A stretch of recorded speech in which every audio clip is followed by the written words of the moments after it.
Tres, va. Hola, ¿qué tal, investigadores? Hoy tenemos una invitada especial. Nos acompaña Edith Torres, que es egresada de la Universidad Nacional Jorge Basadre Groman, nuestra alma mater. Al mismo tiempo, es especialista en biotecnología reproductiva y también cursa una maestría en reproducción animal en la Universidad Nacional Mayor de San Marcos. Actualmente también trabaja en el módulo de reproducción de alpacas, en el módulo de biotecnología reproductiva. Muy buenos días, Edith. Hola, ¿qué tal, César? Gracias por la invitación. Pues nada, un honor tenerte acá y hoy día vamos a hablar un poquito sobre investigación, básicamente. Bueno, es un tema especial, espero que dar mucha información a todos los que nos están viendo y gustosa para tus preguntas. Listo, entonces. Para empezar, quiero preguntarte algo puntual y concreto. Para ti, ¿qué es investigación? ¿Cómo así te llamó la atención? ¿Cómo es que entraste a este mundito? Bueno, muy importante pregunta. Investigación es más que nada la solución a un problema. Cuando tú ves en el campo algún problema y tú quieres averiguar la respuesta, eso es investigación, es un paso, ¿no? Por ejemplo, yo comencé en investigación, todos comenzamos casi creo en las tesis. Cuando yo agarré el gustito por la investigación es en la tesis. Cuando quería averiguar los problemas, por ejemplo, en congelación de semen de camélidos, entonces me enfoqué más en eso, como que me profundicé más en eso y ahí es donde me empezó a gustar. Y quería resolver, bueno, hasta el momento, actualmente, sigo resolviendo ese problema, que la investigación es cada día se aprende algo más, ¿no? Sí, algo muy interesante y curioso es eso, que a veces creemos que sabemos mucho, pero a medida que más nos adentramos, así sea mucho, más sale poquito, más todo. sale mucha información, muchos nuevos conocimientos, muchas sugerencias y demás que de hecho inclusive se plasman en la tesis, ¿no? En las recomendaciones. Sí, eso sí. Muy bien.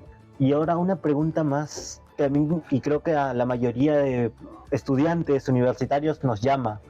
¿Cómo es que podemos empezar una investigación? ¿Cuál es el primer paso para ello? Bueno, uno es, como toda línea de investigación, es enfocarte qué es lo que a ti te gusta investigar.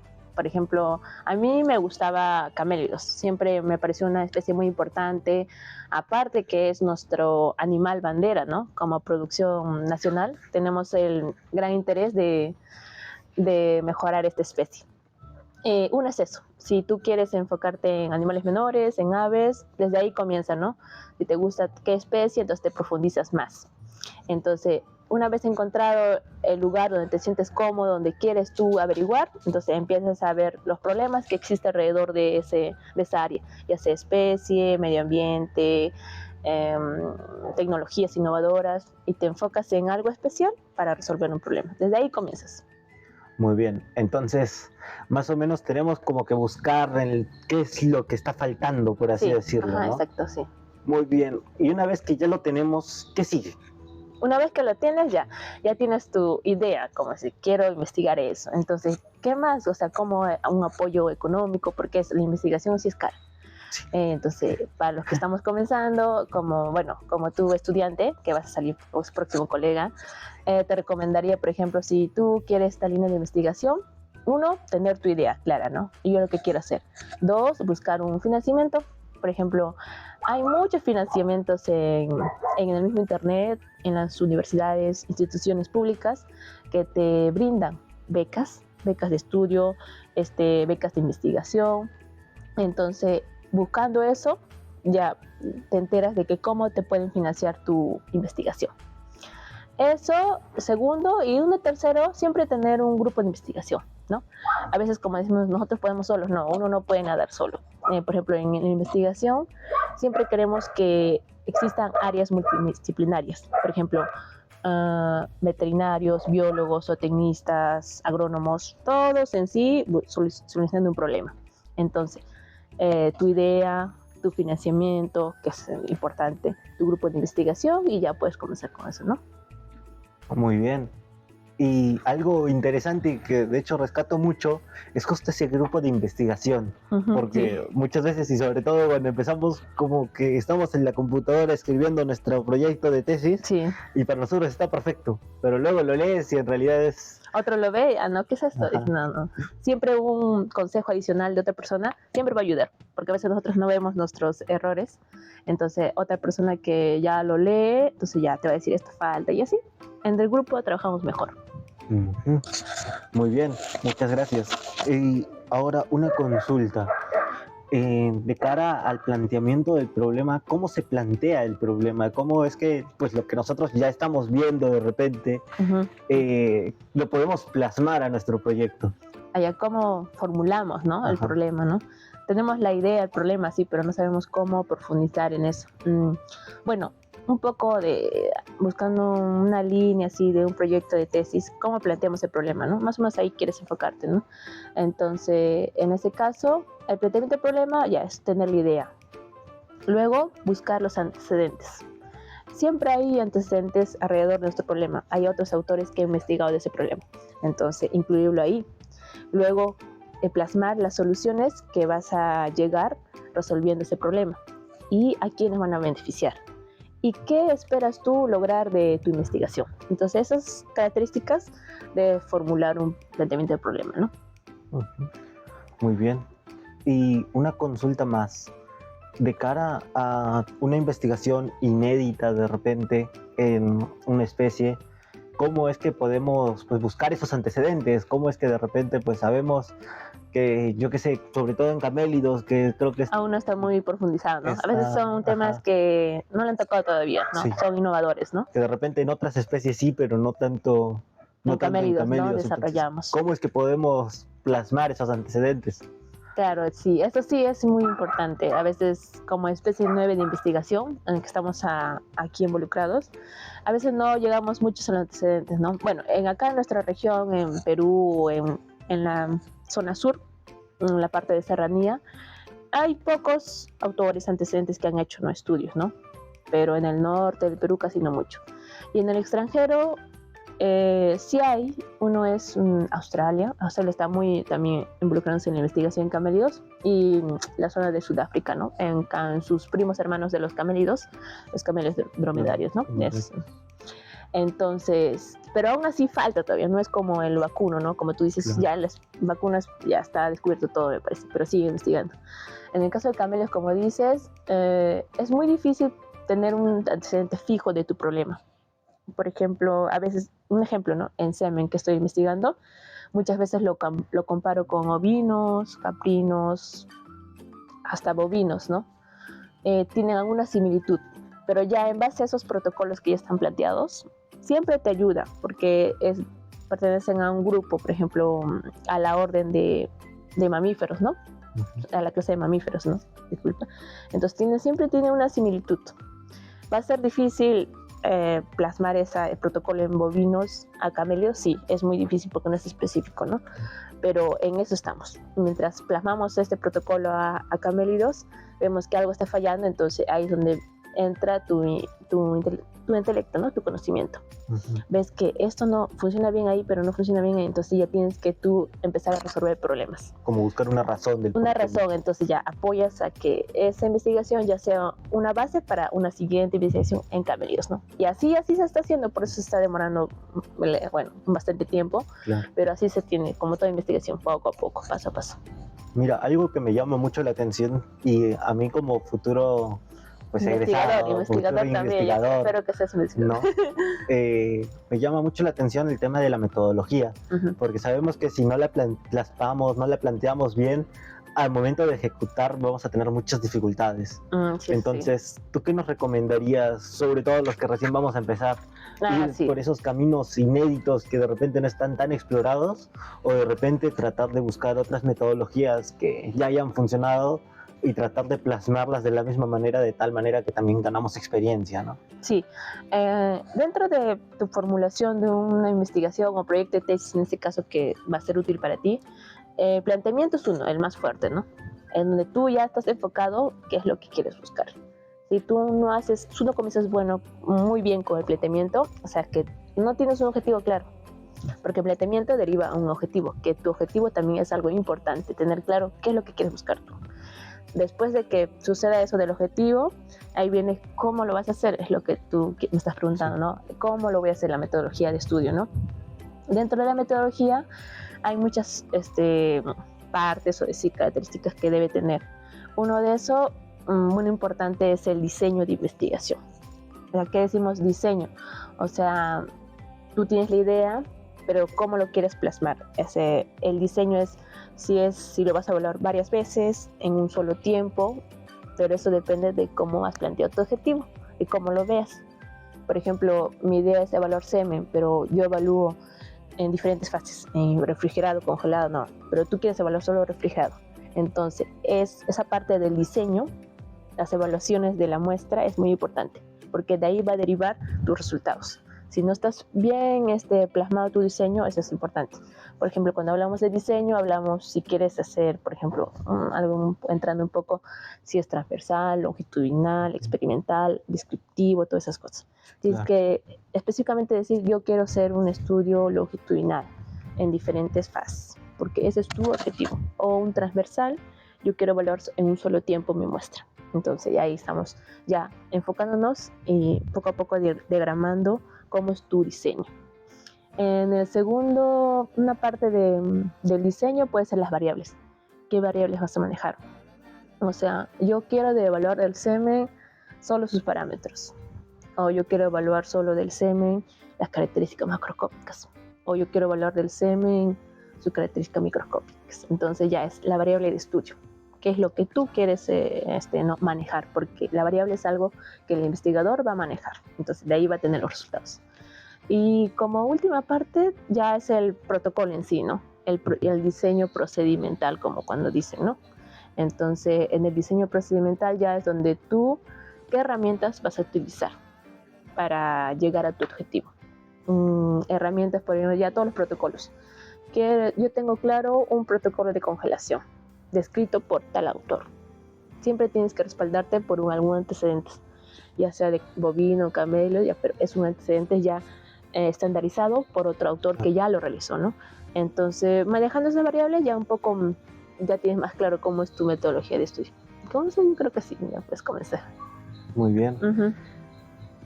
Ahora, otra cosa que de repente a nosotros se nos complica mucho es el tema de la población y la muestra.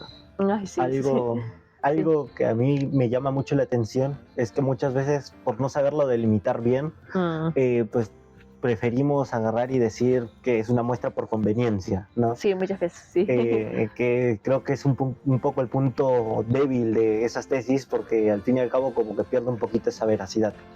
Sí, entonces, pero déjame un poquito recalcarte. Hay, como tú dices, por conveniencia. Esos son un tipo de diseño de muestreo, ¿no? Tipo de muestreo. Probabilístico y no probabilístico, ¿no? Probabilístico decimos cuando lo hacemos al azar. Cuando una población de camélidos se escoge al azar una muestra de estudio que representa a esa población, ¿no? Pero cuando hablamos de no probabilístico, como en el caso que tú dices, que es por conveniencia, ¿no? No está mal, es un tipo de muestreo. No está mal, pero sí tiene sus desventajas, ¿no? De que lo hacemos sesgadamente, ¿no? No tomamos toda la población.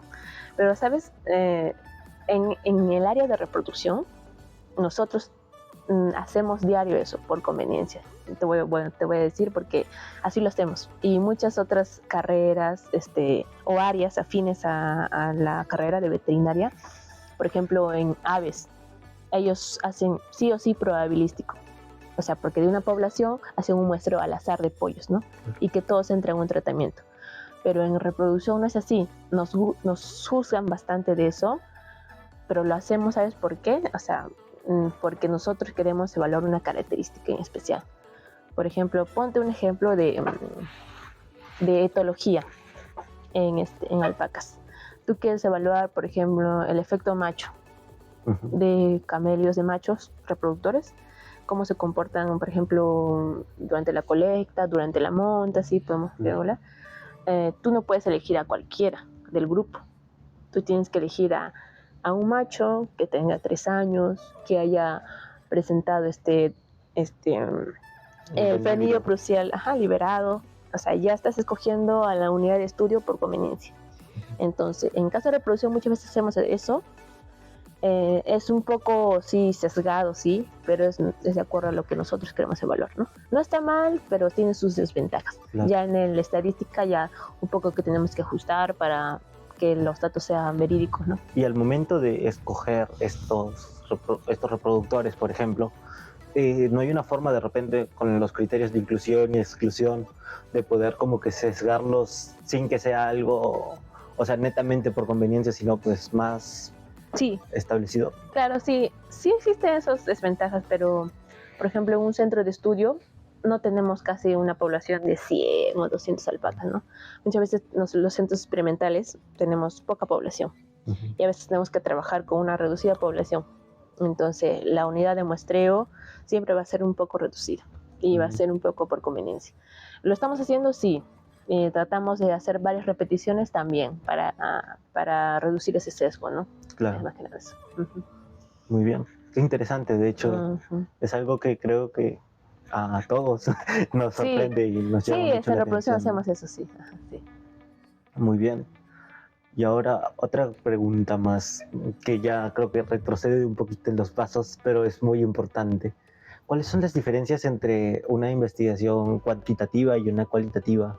Y sobre todo, pues, en el área de veterinaria, que es donde estamos hablando, Sí. ¿cuál es la que a tu punto de vista es la más La que más utilizada? realizan, claro, Ajá. sí.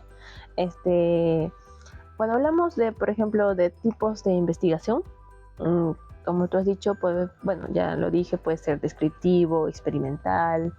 Dentro de cualquiera de ellos hay variables cuantitativas y cualitativas. En ese caso, por ejemplo, cuantitativas hablamos cuando los resultados son numéricos, ¿no? Ujú. O cuando hablamos de cualitativas, cuando queremos evaluar, por ejemplo, etología. Claro. ¿En qué escalas? En las escalas, ¿no? Escalas de dolor, sí, no. Escalas de líbido, alto, bajo, no, son cualitativas. No es un número contable, ¿no? Como número. Entonces, a eso se deriva cuantitativa y cualitativa. En veterinaria, estamos yendo a la par, porque muchas veces hacemos también asociación. Esas también son con variables cualitativas, ¿no? Asociación. Se asocia la presencia de, por ejemplo, la presencia de alto líbido con características favorables. Sí, sí, entonces asociamos también. En reproducción te diré que, bueno, lo que estamos trabajando, más estamos trabajando con cuantitativa, pero cualitativa sí en otros centros experimentales lo están haciendo también. Y en caso de, en general, creo que en aves, en cerdos, la mayoría ve en cuantitativo, porque evalúan ganancia de peso, Claro. consumo alimenticio, conversión alimenticia, en cerdos, en pollos. Me parece que en animales menores también están viendo cuantitativa, ¿no? A veces hace prevalencia de bliquia, de varias cosas, distemper, todo eso. Claro. Es muy es variable, En menores incluso también entra mucho el rol epidemiológico, ¿no? Sí, eso sí, porque es salud pública. Sí. Sí. Mira qué interesante. Bueno, entonces ya tenemos una investigación más o menos formada. Sí, más o menos. Y ahora, bueno, yo creo que tú vas a tener un poquito más de experiencia y puedes contarnos de repente un poquito, porque muchas veces lo que nosotros plasmamos en el papel, inclusive pues a nivel de presupuestos, pero sobre todo a nivel metodológico, al momento práctico como que empieza a cojear, empieza a tener ciertas carencias. Sí. ¿Podrías de repente contarnos alguna experiencia que tú hayas tenido y por ahí de repente claro. cómo la solucionaste? Sí, por ejemplo, aparte de mi tesis, congelación, ahora último estamos haciendo, por ejemplo, estamos metiendo un poco de molecular a la investigación en reproducción, porque como te digo, siempre una investigación tiene que ser multidisciplinaria, ¿no? Entonces nosotros estamos solo con reproducción como médicos veterinarios, pero vemos que tenemos falencias, por ejemplo, no sabemos explicar el porqué de que esa muestra está así, entonces tenemos que ver más profundizado a nivel molecular. Entonces cuando vemos eso, vemos que la reproducción, por ejemplo, no puede ir sola, ¿no? Tiene que ir acompañada por la biología molecular, todo eso. Entonces, sí, durante nuestra investigación veíamos que no teníamos conocimiento sobre el área molecular. Entonces, de ahí viene esa falencia, ¿cómo podemos? Con un financiamiento. Tenemos que formular nuevos semilleros. Bueno, en el caso de que acá ella pertenece a un semillero, te felicito porque es un gran paso para dar a comenzar la investigación, ¿no? Entonces, ese semillero aparte de que introduce nuevo personal, nuevos estudiantes con intereses de investigación, entonces aparte viene con un financiamiento. Entonces ese financiamiento nos apoya a que mejorar nuestra técnica a través de introducción de nuevas tecnologías. En este caso sería un poco de biología molecular, evaluación de proteínas, todo eso. Y también estamos evaluando ADN, metagenómica, todo eso. Sí. Sí, de hecho, ahora que hablas de los semilleros, Sí. es bastante interesante porque, de hecho, a nosotros como estudiantes nos ayuda mucho también a poder, por un lado, entender un poquito ese mundito Sí, medio, poco a poco, pasitos. medio loco, inclusive en muchas ocasiones. Sí. Pero sobre todo también nos ayuda bastante a poder seguirnos formando. Sí, entonces es algo, una herramienta que en definitiva nos ayuda bastante como estudiantes. Pero bueno, entonces ya tenemos más o menos, ¿no?, lo que tú nos contabas. Los puntitos que hay que tener importancia para formular un proyecto. Sí. Muy bien. Y después, de cara a un resultado, ¿cómo se plantea ese resultado? ¿Cómo se plasma? Porque claro, nosotros lo normal es que lo registremos en una hojita, ¿no? En una hojita. En un registro Excel. Pues. ¿Cómo lo plasmamos a una tesis? Sí. ¿Cómo podemos de repente pues interpretarlos? ¿No? Sí. ¿Podrías explicarnos un poquito sobre ello? Ya, bueno, como parte final, ya una vez que ya has hecho toda tu metodología, tienes tus gran ansiados resultados, ¿no? Es lo que esperabas, ¿no? Entonces, una vez, los resultados son sencillos, ¿no? Los plasmas en cuadro Excel, en una tabla, todo eso, pero de ahí viene lo más importante. Esos resultados tienen que pasar por un análisis estadístico. Ahí es donde vemos que al inicio tu tipo de muestreo, tu diseño de muestreo, en el análisis de datos hay que ajustarlo, donde saber elegir qué tipo de análisis estadístico voy a utilizar para mi tipo de datos que yo obtuve, ¿no? Bueno, si hablamos en caso de datos numéricos, podemos ver qué tipo de diseño estadístico vamos a utilizar. Bueno, no hablando muy profundamente, bueno, por ejemplo, podemos hacer el ANOVA, utilizar el ANOVA, el análisis de varianza, un TD-Student, que muchas veces se ajusta para variables cuantitativas, cuando quieres comparar 2 variables en caso de TD-Student, o quieres comparar 3 variables en caso de ANOVA, ¿no? Quieres comparar las medias de tus resultados, ¿no? Y ver si hay diferencia o no, con una prueba de Tukey. Entonces ya, saber elegir tu tipo de diseño estadístico. Una vez que eliges tu tipo de diseño estadístico, luego te sale otros resultados. Te dice que, bueno, en este caso, ¿es significativo o no significativo tus resultados? De acuerdo a la hipótesis que has planteado. Entonces, de acuerdo a eso, ya te dice que sí es significativo, entonces ahí viene el gran problema, ¿no? Discutir por qué me salió así y por qué a otros autores me sale así. De ahí es donde viene tu discusión. De ahí donde vas a, como investigador, vas a aportar, ¿no? Me salió así, posiblemente porque manejé estas variables en comparación a este autor que no manejó este tipo de, por ejemplo, termómetro, digamos, ¿no? Este tipo de maniquí, no utilizó eso. Entonces ahí viene tu aporte como investigador.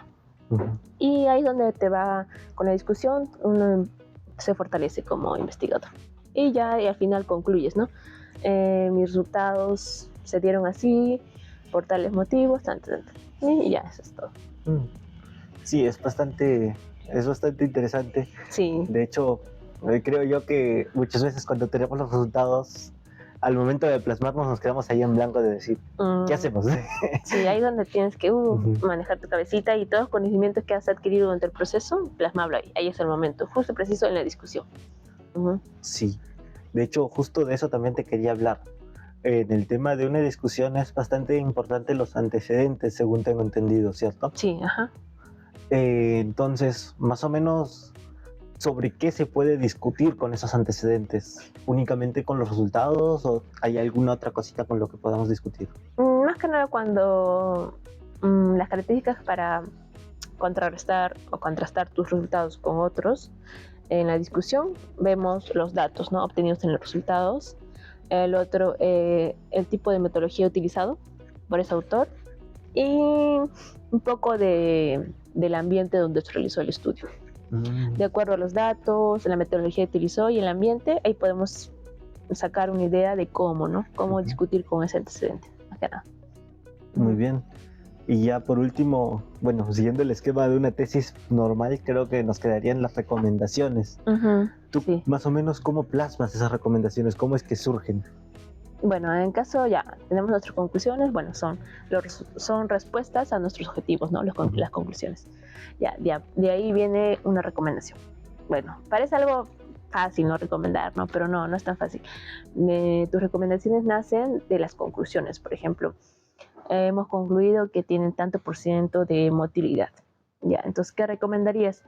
He probado este tipo de dilutor en la congelación. Recomendaría que se pruebe puntos de calibración. O sea, otros factores que apoyen al dilutor en este caso, ¿no? Estamos hablando de un ejemplo, ¿no? Entonces, factores que apoyen a esa variable de estudio. Y entonces, fomentar la investigación, también, si tú encontraste una falencia en tu estudio, también recomendar no volver a repetir esos errores y utilizar otro tipo de ensayos. Así, recomiendas a futuras investigaciones que profundicen en ese tema y eviten esos errores, ¿no? Que ya los cometido. Entonces, así aportas a la investigación. Recomiendas mejorar, ¿no? Claro. Qué interesante, de hecho, ¿no? Y algo que siempre nos lo tocan a nosotros es eso, la importancia de que estas recomendaciones, más que de repente pues para una municipalidad, que para yo que sé, un presidente o un gobierno regional, estas recomendaciones vayan a futuras investigaciones porque es quien es más probable que lo lea. Sí, es en la escala más próxima, ¿no? De estudiante, de investigador, y de ahí, de a entidades superiores, ¿no?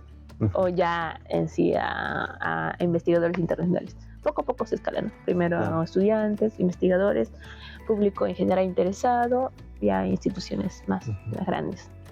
Mira, qué interesante. Bueno, y ahora creo que vamos un poquito al plato fuerte. Del fondo. Al fondo de todo esto, porque en sí este podcast también tiene mucho que ver con un proyecto de investigación que yo estoy realizando, que es sobre el efecto del olfateo de los machos en la cantidad de eyaculado y también en el tiempo de cópula. Entonces, no sé, tú seguramente tienes mucha más experiencia que yo en todo el tema reproductivo, en todo el tema, pues inclusive de colecta de semen y demás. Claro. Entonces, pues yo sé que de repente a los ojos de un investigador no está tan bien visto, pero a mí sí me interesa mucho verlo.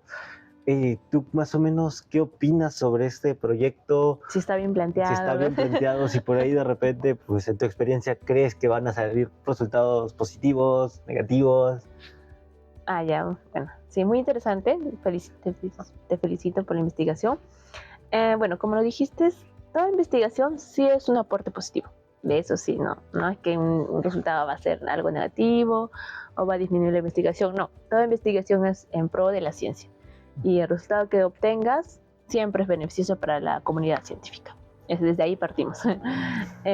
Y de acuerdo a tu tema, ¿no? Es un poco de reproducción y etología.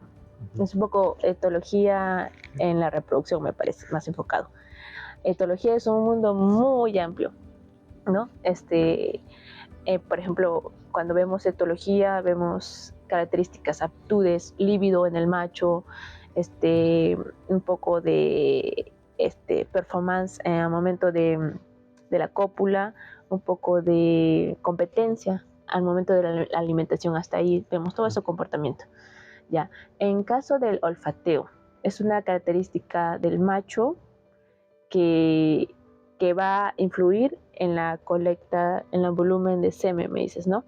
Por ejemplo, desde olfateo, es una característica del líbido del macho. Por ejemplo, cuando el macho tiene líbido, ¿qué características emite? Un macho emite sonidos guturales porque está muy excitado. El líbido es un significado de excitación sexual. Entonces, el macho hace sonidos guturales, hace flemen, así. Y ese es el síndrome de olfateo, ¿no? De que está percibiendo las feromonas de la hembra. Entonces, tú estás abarcando un poco de si el olfateo, si esa característica propia del olfateo es una característica especial para determinar si ese macho es bueno al momento de producir el semen en la cópula, ¿no? Eh, un poco que te recomendaría, sería una sugerencia de que aparte del olfateo, veas otras actitudes más, ¿no? Porque a veces tomar solo una característica de olfateo te va a decir un poco, pero no te va a decir todo del entorno, ¿no?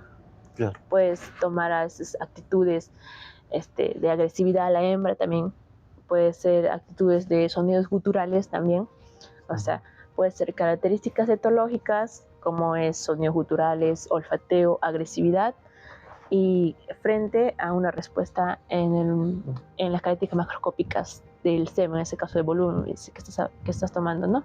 Claro. Entonces, yo te recomendaría un poco que incluyas otras variables más, para que sea un poco más completo, porque a veces solo evaluamos uno, pero en etología, como te digo, es muy amplio. Tienes que tomar varias características para un resultado. Pero sí, me parece interesante. Sí. Muy bien. Muchas gracias de todas maneras por la recomendación. Sí, para que aporte un poquito en tu investigación. Sí, eso en definitiva. Y ya para terminar, pues no sé si quisieras darle alguna recomendación, alguna sugerencia, Claro, sí. unas palabras de motivación, inclusive a los futuros investigadores que puedan llegar a ver este podcast. Sí, claro. Bueno, gracias por la invitación. Sí, es un gusto siempre fomentar la investigación, y en este caso en camélidos, ¿no? Como te digo, como mi orientación es en camélidos, o sea, no obligo, ¿no?, a que todos estén en camélidos, no. Pero yo digo que es un poquito de virtud que podamos investigar un poco más de nuestra especie bandera, ¿no? Porque cuando nos vayamos al extranjero, porque muchas veces viajamos al extranjero, y como profesional a veces te dicen, no, tú eres de Perú, ¿no? Debes saber de alpaca, o algo así, o de llamas. Y uno se queda como profesional, sí, no, sí, y ya. Entonces, desde ahí un poquito como que siempre debe, una parte de tu línea de investigación, como peruano también debes saber un poco de alpaca, ¿no? Al menos lo básico, ¿no? Eso por un punto, ¿no? Y el otro, por ejemplo, siempre fomentar la investigación porque, como digo, resolvemos un problema primero ante la sociedad, primero porque nos debemos a la sociedad, ¿no? Trabajamos para que la salud pública esté bien, como médicos veterinarios. Y luego, como salud animal. Entonces, una investigación aparte siempre es una buena ayuda para que la economía del país esté mejor. Y aparte que es interesante investigar, a quien no le gusta, encontré la pólvora eureka, entonces es una satisfacción propia, porque cuando hablamos de investigación, resolvemos los más anhelados deseos, ¿no?, de investigar algo, ¿no? Y al final descubrir que es verídico o no es verídico, esa hipótesis que tú tenías, ¿no?, de que algo que siempre te sembraste esa espinilla, entonces ya lo resuelves en la investigación.